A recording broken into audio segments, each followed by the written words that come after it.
तेव्हापासूनच होती. मुलीचे 8-9 वर्षातच लग्न लावून दिले जायचे. केस पण यासारखे घातक रूढी पाळल्या जायच्या.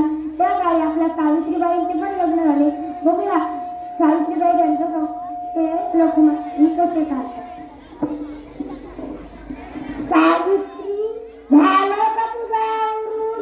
आज तुझं लग्न आहे. अय्या किती चांगली दिसती आज सावित्री.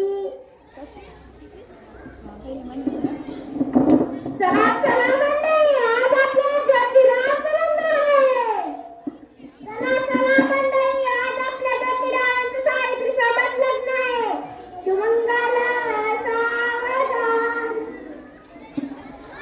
अशा प्रकारे 9 वर्षाच्या सावित्रीचं आणि ज्योतिबा फुले यांचं लग्न झालं आणि सावित्रीवर संसाराचा भारच पडला. बघूया की रखुमाई कसा संसाराचा भार पेलते.